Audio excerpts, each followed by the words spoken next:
Hey everybody, hope you're having a good week. You guys know on this channel I like to do some production tutorials and tips now and then, even though I'm not a professional myself. However, these are just tips that I like to give out that I wish I knew when I was starting to do covers in production. And today I had an idea for another one revolving around compression. I was in class and we were discussing video compression, and I saw a lot of similarities between video compression and what we do in audio as dynamic compression. I'm not talking about quality compression, lossy compression. I'm talking about turning down something, dynamic compression.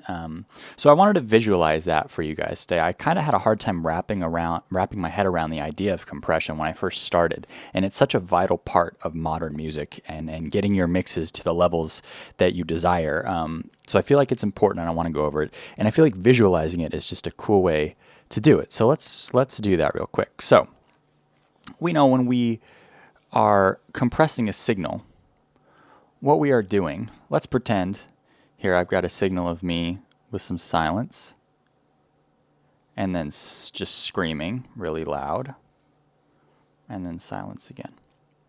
So when we use a compressor, what we're doing is we're essentially turning down the loud parts and then turning the whole thing up. So we're basically evening out the soft parts and the loud parts. So when we use a compressor, no matter what it looks like, no matter what program it's in, you're setting a threshold. So let's set our threshold in blue. And excuse my non-straight line. But let's say we set a threshold here. So when it comes to the threshold, it means that anything louder than what we set as the threshold here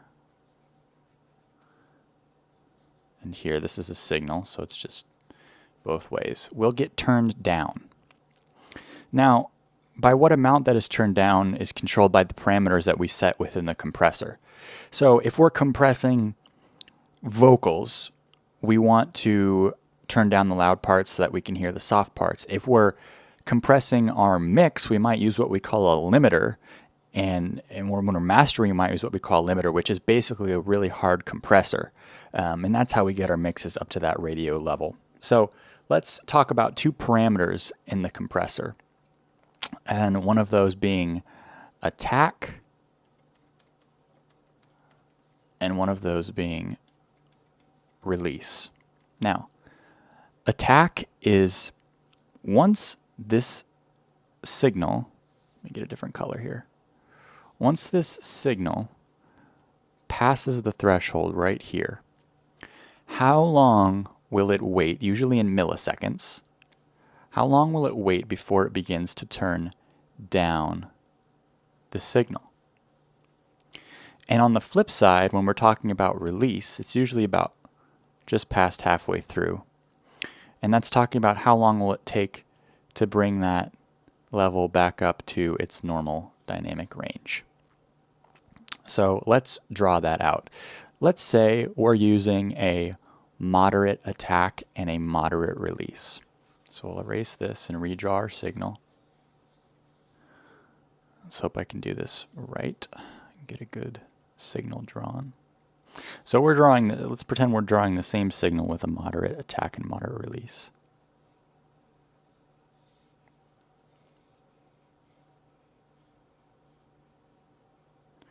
And then we're going to even it out there. Okay, so this isn't quite even, but you get the idea. What we're seeing is a sort of trailing off. Let's pretend we have our threshold here again, and here again. So here is our attack on the left side.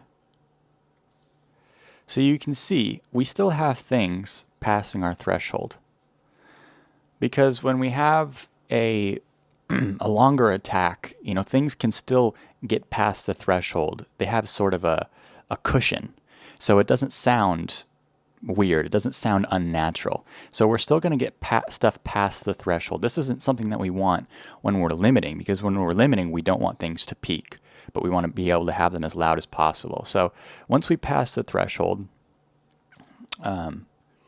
this is going to be our attack. So I'm going to draw sort of a down arrow to represent the attack.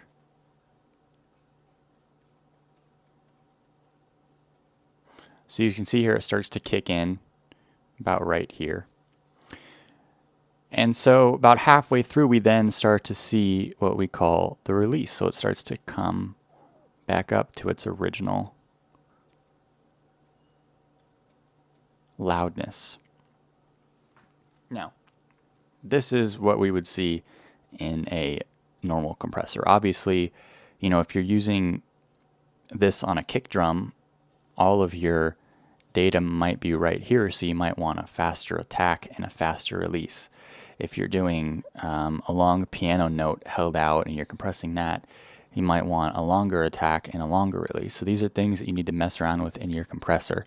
Now let's move to, when we get distortion, let's move to something more like limiting. So let's say we have the same thing, but we have a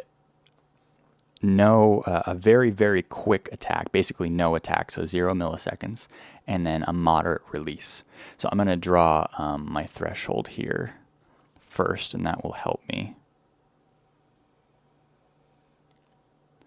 draw this for you guys. All right. So what we're going to see in this signal is basically we're not going to see any passing of the threshold. So let's see, we have our quiet audio part here. And then what you're going to see is this. You're going to see it very sharply, not pass the threshold, and then come back down. And then on the other side, very sharply. Oh, excuse me. Very sharply, not pass the threshold, and then come back down. And then not pass the threshold, and come back down. And so you can see essentially what we're creating here is we have a release. We have this slower release here. But on the attack, it's very, very quick, and it's not passing the threshold at all. And now this is going to cause a sort of soft distortion at this point, which can be wanted or unwanted, but you need to be careful of. So here we have fast attack and a moderate release. Now let's talk about something that we're seeing now with the loudness wars, and something that I've used and you guys may have used yourselves, which is brick wall limiting. So this is when we want to get our mix to sound as loud as possible.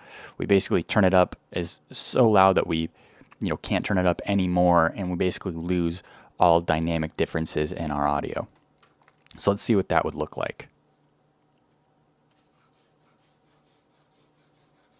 So this would be, brick wall limiting would be,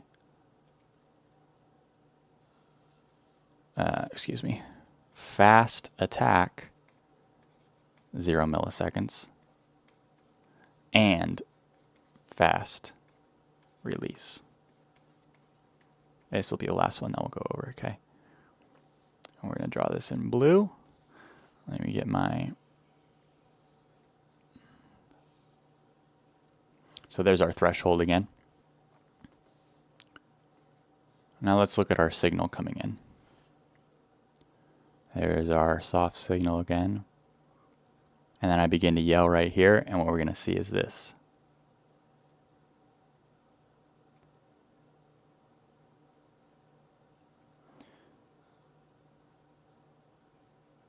Nothing is passing the threshold. Now this is obviously a very extreme example, but in this whole entire area, nothing is passing the threshold. And what we're going to get here when we listen to our audio is complete distortion this whole entire way through, this whole entire bit. You can see there's a fast attack and a fast release. Now, if you guys are familiar with synthesizers, essentially what we're creating here is a square wave. We know that a sine wave looks like this. And we talk about a square wave, we talk about something that looks like this that causes distortion. And a square wave is basically a distorted sine wave. So that's going to be it for this video. If you guys want me to go more in depth into compressors, there's obviously more settings on it, ratios, things like that. But I hope this sort of kind of just gives you an idea visually of what a dynamic compressor does. And if you can feel more comfortable when using it in your own mixes, then I've done my job here, and I hope you guys enjoyed, and I will catch you with a cover this weekend. So take it easy. Go and try to find yourself somewhere. I'll be there in time. Don't be scared. Rewind. Just find me in your dreams or asleep peacefully. I'll be what you need.